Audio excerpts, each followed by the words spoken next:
사도신경으로 우리의 신앙을 고백하겠습니다. 나는 전능하신 아버지 하나님 천지의 창조주를 믿습니다. 나는 그의 유일하신 아들 우리 주 예수 그리스도를 믿습니다.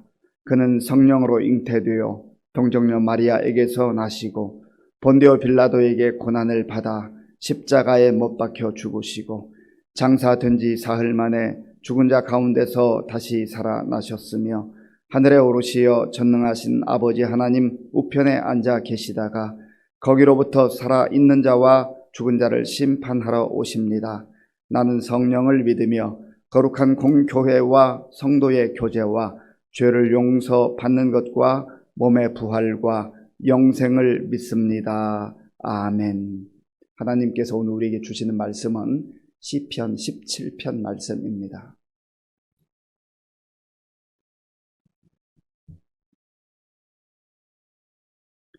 구약성경 812쪽 시편 17편 말씀을 교독하겠습니다. 여호와여 의의 호소를 들으소서. 나의 울부짖음에 주의하소서. 거짓되지 아니한 입술에서 나오는 나의 기도에 귀를 기울이소서.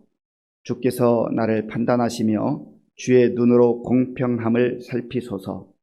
주께서 내 마음을 시험하시고 밤에 내게 오시어서 나를 감찰하셨으나 흠을 찾지 못하셨사오니 내가 결심하고 입으로 범죄하지 아니하리이다.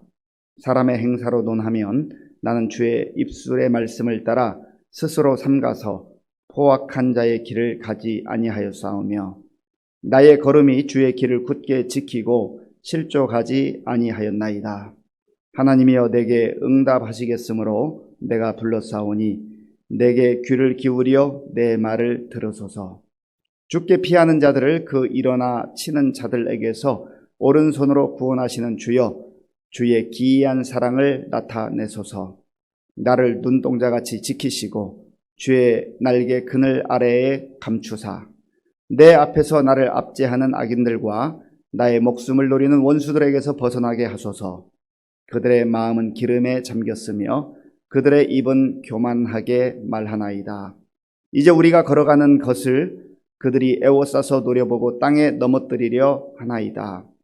그는 그 움킨 것을 찢으려 하는 사자 같으며 은밀한 곳에 엎드린 젊은 사자 같으니이다. 여호와여 일어나 그를 대항하여 넘어뜨리시고 주의 칼로 악인에게서 나의 영혼을 구원하소서. 여호와여 이 세상에 살아있는 동안 그들의 분깃을 받은 사람들에게서 주의 손으로 나를 구하소서. 그들은 주의 제물로 배를 채우고 자녀로 만족하고 그들의 남은 산업을 그들의 어린 아이들에게 물려주는 자니이다. 나는 의로운 중에 주의 얼굴을 배우리니 깰 때에 주의 형상으로 만족하리이다. 아멘. 오늘 시편 17편도 다윗의 기도입니다. 다윗의 인생 가운데 여러 부분을 살펴볼 수 있는데 특별히 왕위에 있었던 시절보다는 그가 사울에게서 쫓겨다녔던 그런 인생의 힘든 시간들이 참 많았습니다. 그때에 다윗은 누구보다도 정말 두려운 상황이고 불안한 상황이지만 그러나 그때마다 하나님을 의지하고 또 하나님의 말씀을 묵상하고 또 하나님 앞에 자기의 그 고통스러운 심정 또 괴로운 상황을 아뢰므로 인하여서 그 힘들고 어려운 위기들을 극복해 나갔습니다. 오늘도 그 다윗이 겪었던 모든 힘들고 어려웠던 인생의 시절 가운데서 하나님 앞에 자기의 마음을 토로하고 하나님의 은혜가 필요함을 지금 구하고 있는 그러한 기도입니다. 오늘 우리에게도 다윗처럼 우리가 인생을 살아가다 보면 내가 예상하지 못했던 전혀 생각지 못했던 그런 뜻밖의 위기들이 찾아옵니다. 그때에 주저앉아 정말 어쩔 줄 모르는 사람이 있는가 하면 또 어떤 사람은 자기 힘으로 무언가 해보려고 애쓰는 사람도 있습니다. 그러나 믿음의 사람들은 정말 하나님 앞에 나의 그 상황, 마음, 또 여러 가지한 환경들, 이 모든 일들을 하나님 앞에 간구하는 가운데 하나님의 은혜를 구하고 하나님의 도우심으로 말미암아서 위기를 극복하는 그러한 믿음으로 살아야 될 것입니다. 오늘 본문 1절 말씀을 함께 읽겠습니다. 여호와여 의의 호소를 들으소서. 나의 울부짖음에 주의하소서. 거짓되지 아니한 입술에서 나오는 나의 기도에 귀를 기울이소서. 아멘. 다윗의 하나님 앞에 드리는 이 기도를 보면 참 간절함이 있습니다. 절박함이 있어요. 진실성이 있어요. 하나님, 나의 의의 호소를 들어주시기를 바랍니다. 거짓된 고백이 아니라 진실된 고백이라고 하는 것이죠. 의로우신 하나님 앞에 내가 정말 의롭게 살기를 원했고 또 의로우신 하나님을 바라보며 살아왔는데, 하나님, 저의 기도의 내용도 그렇습니다. 하나님, 제 기도에 좀 귀 기울여 주세요. 내 마음을 붙들어 주세요. 그리고 나의 울부짖음에 주의하소서. 울부짖음이라고 이 단어 속에 얼마나 힘들고 어려운 상황 가운데 있는가 하는 그 다윗의 마음이 담겨져 있지 않습니까? 울부짖음 속에는 그의 아픔, 슬픔, 고통, 절망적인 상황, 이 모든 것들이 다 함축되어 있고, 정말 이 상황 속에서 하나님이 내 손을 붙들어 주시지 않으면, 하나님이 내 기도 들어주시지 않으면 저에게는 희망이 없습니다. 그런 의미이죠. 그러나 또 역으로 생각해 보면 이러한 울부짖을 수밖에 없는 상황, 인간적 시각으로 보면 아무런 희망도 없어 보이는 이러한 상황 속에서 하나님이 내 기도 들어주시고 하나님 내 손 잡아주시면 저에게는 소망이 있습니다. 희망이 있습니다. 하는 그런 믿음의 고백이기도 하는 것입니다. 또한 거짓되지 아니한 입술에서 나오는 나의 기도, 거짓되지 아니한 입술에서 나오는 나의 기도, 진실된 기도라는 것이죠. 하나님 앞에서 살아가는 사람은 거짓을 미워합니다. 거짓을 싫어합니다. 거짓을 멀리할 수밖에 없는 것이죠. 왜냐하면 하나님이 거짓을 싫어하기 때문에 그래요. 거짓은 사탄이 주는 그러한 일입니다. 거짓은 사탄이 주는 마음이에요.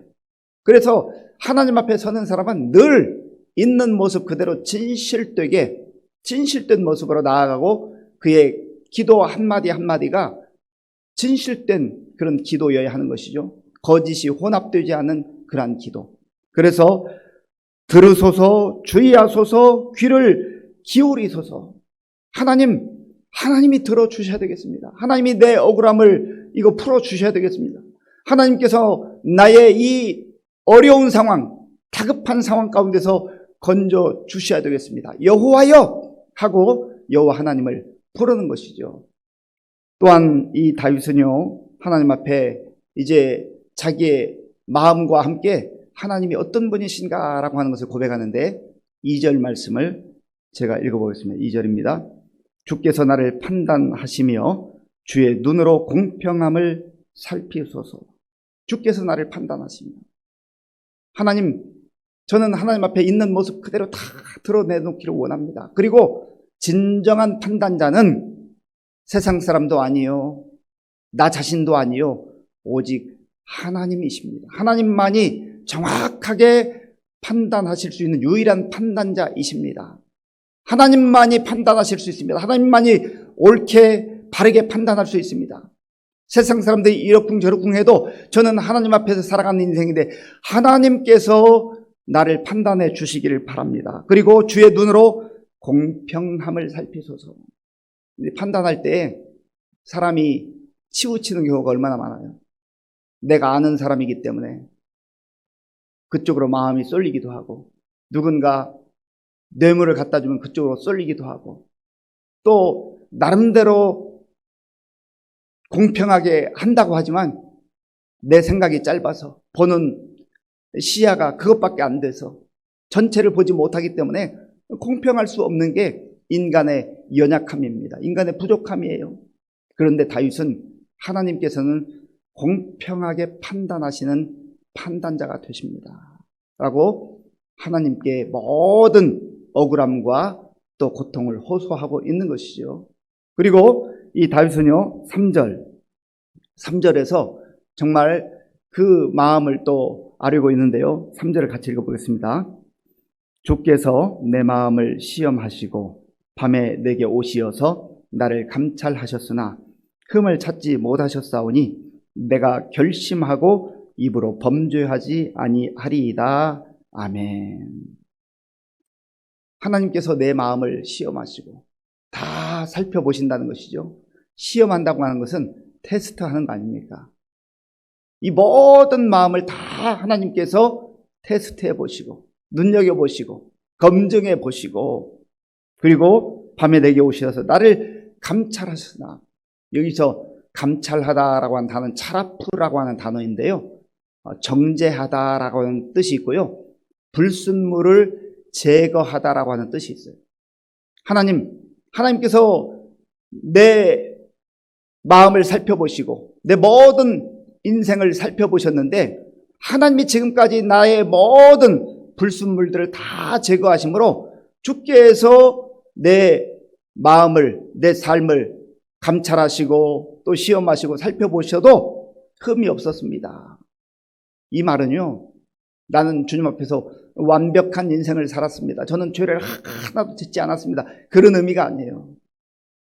내가 하나님 앞에서 부족하지만 연약하지만 하나님 말씀 붙들고 하나님 면전에서 사람들 눈 의식하지 않고 하나님 시선 앞에서 그렇게 사는 것 하나님 아시잖아요. 그 말입니다. 저는 적어도 지금까지 하나님 앞에서 살려고 이렇게 몸부림치며 살아온 거 하나님 아시지요. 왜 다윗이 허물이 없습니까? 왜 다윗에게 연약함이 없어요? 왜 부족함이 없어요? 자기도 알죠. 그러나 하나님 내 마음 아시죠. 그 마음을 고하고 있는 거예요. 그러면서 그는 내가 결심하고 입으로 범죄하지 아니하리라. 내 입술로 범죄하지 않겠습니다. 하나님을 향하여 원망하거나 불평하거나 또 거짓을 말하거나 그렇게 하지 않겠습니다.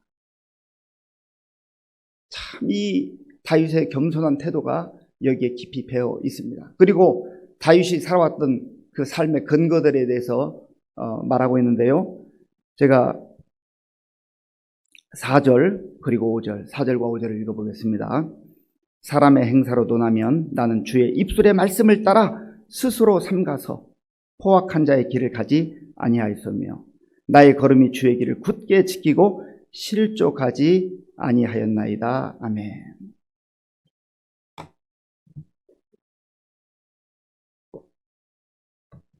사람의 행사로 논하면 나는 주의 입술의 말씀을 따라 스스로 삼가서 늘 하나님의 말씀을 사모하고 하나님의 말씀을 품고 하나님의 말씀이 기준이 되어서 제가 살아왔습니다. 하나님 아시죠? 하나님 제가 부족하고 연약하지만 하나님 제가 그렇게 하나님 앞에서 말씀 붙들고 살아온 거 아시지요?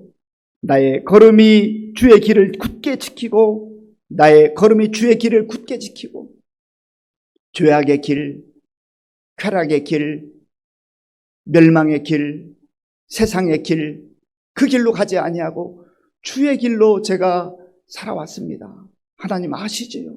하나님 아시죠? 그런데 어째서 저 원수들은, 저 악인들은 하나님을 부인하면서도 나를 그렇게 힘들게 하고 또 죽일 듯이 그렇게 위협을 하고 그리고 지금도 내 그 발목을 잡고 그렇게 하는지 하나님 알 수가 없습니다. 하나님 나를 좀 도와주세요. 그러면서 하나님의 그 놀라운 사랑, 말로 다 형용할 수 없는 그 사랑을 저에게 보여주시기를 원합니다. 우리 7절 말씀, 7절을 같이 읽겠습니다.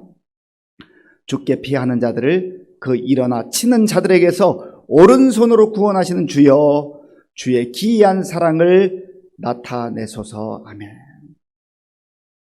오른손으로 구원하시는 주여, 저 악한 자들에게서 오른손으로 능력의 팔로 나를 붙들어 주시고 구원하시는 주여, 주의 기이한 사랑을 나타내소서. 주의 기이한 사랑, 말로 형용할 수 없는 사랑, 특별한 사랑, 그런 사랑 가운데에 다윗이 지금 살아가고 있음을 고백하고 있는 거예요. 지금까지 그렇게 살아왔음을 고백하고 있는 거예요. 그러면서 이 상황 속에서 하나님 다시 한번 그 은혜를, 그 사랑을 나타내 보여주시길 원합니다. 그러면 제가 아무리 힘들고 어렵다 할지라도 하나님의 그 사랑으로 인하여, 하나님의 그 은혜로 인하여 건진받고 다시금 당당하게 저 원수들에 맞서서 이길 수가 있습니다 하는 그러한 고백인 것이지요. 이 악한 사람들, 하나님을 무시하고 사람들을 멸시하는 사람들의 특징에 대해서 몇 가지로 이야기하는데요. 10절을 제가 읽어보죠. 그들의 마음은 기름에 잠겼으며 그들의 입은 교만하게 말하나이다. 늘 교만한 게 특징이에요. 하나님 없이 사는 사람들, 하나님 등지고 사는 사람들, 교만한 것이 특징입니다. 그래서 안하무인이죠. 하나님도 무시하고 하나님도 조롱할 뿐만 아니라 그렇기 때문에 당연히 사람들을 조롱하고 사람들을 무시하고 자기가 마치 하나님인 것처럼 그렇게 살아가는 존재들.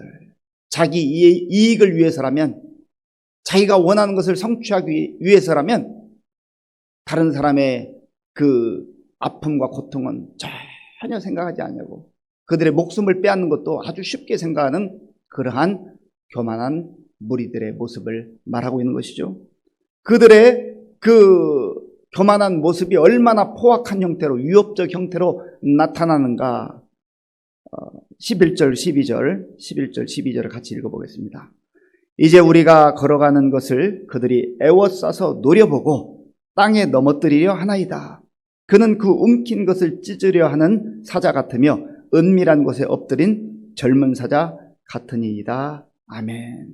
하나님, 저들을 보니까 교만하고 또 우리를 끊임없이 노려보고 그래서 넘어뜨리려 하고 하는 그 모습이 마치 사자가 먹잇감을 찾아서 금방 낚아채듯이 그러한 모습입니다. 그러니까 얼마나 무섭고 다급한 상황인가를 보여주고 있는 것이죠. 문제는 이러한 상황 속에서 나는 연약합니다. 부족합니다. 그러니 하나님의 은혜가 필요합니다. 하나님의 구원이 필요합니다. 하나님의 도움이 필요합니다. 기이한 사랑을 다시 한번 나타내 보여주시옵소서. 하나님께 모든 것을 맡기고 있는 것입니다. 저들이 강하지만 그러나 하나님은 더 강하시고 더 위대하십니다 하는 것을 13절에서 말하는데요. 여호와여 일어나 그를 대항하여 넘어뜨리시고 주의 칼로 악인에게서 나의 영혼을 구원하소서. 아멘. 저들이 젊은 사자처럼 아주 먹잇감을 노리는 사자처럼 그렇게 무섭고 위협적이지만 그러나 주께서 행하시면, 주께서 힘을 발하시면 저들은 아무것도 아닙니다 라고 하는 다윗의 확신에 찬 고백인 것이죠. 14절에서는요 이 악인들이 잘 먹고 잘 살고 악인이 형통한 것 같고 그들의 재산이 많아서 그냥 당대에 쓰지 못하고 또 그 후손들에게 남겨주는 그런 모습, 저는 그런 모습이 부럽지 않습니다. 하나님, 제가 정말로 소망하는 것은, 사모하는 것은, 저의 기쁨과 행복은, 제가 정말로 원하는 것은 하나님 주의 얼굴입니다. 주의 은혜입니다. 주님 면전에 서는 겁니다. 주의 면전에서 주의 은혜를 경험하는 것입니다 라고 하는 참 놀라운 고백이에요. 마지막 15절 말씀 같이 읽겠습니다. 나는 의로운 중에 주의 얼굴을 배우리니 깰 때에 주의 형상으로 만족하리이다. 아멘. 주의 얼굴을 배울 때에 주의 형상으로 저는 만족합니다. 주의 형상으로 만족합니다. 어제 말씀 가운데 주님 한 분이면 충분합니다. 하나님 한 분이면 충분합니다라고 고백한 그 고백이 오늘은요 주의 형상으로만 저는 만족합니다. 세상의 어떤 쾌락, 세상의 어떤 권력, 세상의 어떤 재물, 그것이 저를 만족시키지 못하지만 주님의 은혜가 임해서 주의 기이한 사랑이 임하여서 제가 주님 앞에 설 수 있다고 한다면 저는 주님의 얼굴을 배우는 것만으로도 주의 형상으로 인하여서 저는 기뻐하고 감사하고 만족합니다. 얼마나 멋있는 고백입니까? 우리가 이러한 고백으로 오늘 하루를 살 때 하나님께 큰 영광을 돌리게 될 뿐만 아니라 진정한 기쁨이 무엇인지, 진정으로 복된 삶이 무엇인지를 우리가 알고 사는 것이죠. 사랑하는 성도 여러분, 우리의 상황이 다윗과 같이 정말 말로 다 표현할 수 없는 그런 위급하고 당황스러운 상황 가운데 있을 수 있습니다. 마치 원수들이 사자처럼 나를 잡아먹을 듯이 그렇게 위협하는 상황일 수도 있습니다. 이러할 때 하나님께 우리가 호소해야 됩니다. 하나님께 부르짖어야 돼요. 하나님의 도움을 청해야 돼요. 하나님의 은혜를 구하고 다시금 하나님의 귀한 그 사랑을 우리가 받아 누리게 될 때에 하나님의 얼굴이 보이기 시작하고 하나님의 형상만으로 제가 만족합니다라고 하는 이러한 고백이 다윗의 고백만이 아니라 우리의 고백으로 그렇게 고백되어질 줄로 믿습니다. 기도하겠습니다. 아버지 하나님 감사합니다. 우리가 하나님의 사람들로 이 땅을 살아가고 또 말씀 가운데 거하고 말씀을 붙들고 믿음으로 살려고 하는 가운데도 끊임없이 세상은 악하고 또 원수대적 마귀는 우리를 넘어뜨리기 위해서 그렇게 사자처럼 달려들고 있습니다. 하나님, 이러한 위기 속에서 다윗이 하나님 앞에 마음을 토로하며 정말 그의 모든 삶을 맡기며 주의 은혜와 사랑을 구했던 것처럼 오늘도 이 고백이 우리의 고백이 되어 하나님의 은혜를 구합니다. 주여 우리에게 기이한 사랑을 보여주시고 주의 형상으로 주의 얼굴로 우리를 다시금 비추어 주시옵소서. 그래서 우리도 주의 형상으로 주의 얼굴로 만족하며 기뻐하며 감사하는 승리하는 우리 모두가 되게 하여 주옵소서. 예수님의 이름으로 기도하옵나이다. 아멘. 주기도문으로 예배를 마치겠습니다. 하늘에 계신 우리 아버지, 아버지의 이름을 거룩하게 하시며 아버지의 나라가 오게 하시며 아버지의 뜻이 하늘에서와 같이 땅에서도 이루어지게 하소서. 오늘 우리에게 일용할 양식을 주시고 우리가 우리에게 잘못한 사람을 용서하여 준 것 같이 우리 죄를 용서하여 주시고 우리를 시험에 빠지지 않게 하시고 악에서 구하소서. 나라와 권능과 영광이 영원히 아버지의 것입니다. 아멘. 이 시간 기도할 때 하나님, 정말 내 상황이 너무나 다급합니다. 위급합니다. 하나님의 도움이 절실합니다. 하나님, 내가 낭망하지 않게 하시고 주저앉지 말게 하시고 내 힘으로 뭔가 해결하려고 하지 말게 하시고 주의 은혜를 구하게 하시고 주의 도움을 구하게 하시고 하나님 앞에 기도하는 가운데 하나님이 베풀어 주시는 귀한 사랑을 다시금 받아 누리게 하여 주옵소서. 세상의 것 부러워하지 말게 하시고 정말 주의 얼굴로 인하여 주의 형상으로 기뻐하며 만족하는 인생이 되게 하여 주시옵소서. 오늘도 주의 말씀 따라 살게 하여 주옵소서. 기도하시고요. 나라와 민족을 위해서, 코로나 극복을 위해서 기도해 주시고 우리 교회와 성도님들 위하여 기도할 때에 정말 이 힘들고 어려운 상황 속에서 우리 성도님들 믿음 잃지 않고 정말 꿋꿋하게 잘 이겨나갈 수 있도록 기도해 주시고, 특별히 우리 어르신들 영육간에 강건할 수 있도록, 또 우리 다음 세대 청년들, 우리 청소년들, 어린아이들 위해서 기도하시고, 내일과 모레 이틀 동안 우리 아동부 여름 성경학과 줌으로 진행되는데 선생님들과 어린아이들이 은혜 받고 말씀으로 새로워지는 그런 계기가 될 수 있도록 우리 이유경 성도를 비롯한 환우들을 위해서 또한 기도하겠습니다. 아버지 하나님 감사합니다. 하나님께서 은혜를 베풀어 주셔서 오늘도 이 고요한 첫 시간 하나님 앞에 우리의 마음을 다해 예배드리게 하시고 또 말씀 듣고 기도할 수 있도록 인도해 주셔서 감사합니다. 아버지 하나님, 다윗이 그의 인생의 위기 가운데서 정말 하나님 앞에 그의 마음을 전심으로 아뢰며 하나님께 울부짖으며 하나님의 도움을 청했습니다. 하나님 아버지, 우리가 하나님 앞에 기도할 수 있다고 하는 것이 얼마나 큰 영광인지 알 수가 없습니다. 은혜인지 알 수가 없습니다. 특권인지 알 수가 없습니다. 하나님 아버지, 기도할 수 있는데 왜 우리가 절망하고 낙심하고 주저앉아 있는지 다시금 다윗과 같이 하나님 아버지, 우리가 일어나 주님 앞에 나아가게 하시고 주의 은혜를 구하며 주의 도움을 청하며 하나님 우리의 마음을 아뢰며 주의 아버지 하나님 은혜를 받아 누릴 수 있도록 도와주시옵소서. 아버지, 우리에게도 주의 귀한 사랑을 베풀어 주시옵소서. 하나님, 그리하여서 원수들이 끊임없이 우리를 위협하고 하나님 넘어뜨리려 하고 아버지 젊은 사자와 같이 우리를 하나님 아버지여 정말 삼키려고 하는 그때에 주의 능한 팔로 붙들어 주시어서 구원해 주시고 하나님의 영광과 하나님의 구원과 하나님의 은혜 가운데 우리가 살아갈 수 있도록 주님 도와주시옵소서. 하나님 세상 것 부러워하지 말게 도와주시고 세상의 아버지 쾌락을 쫓아 이리저리 나아가지 않게 하시고 주의 얼굴로 인하여 주의 형상으로 인하여서 만족하는 우리가 될 수 있도록 주님 도와주시옵소서. 하나님 도와주시옵소서.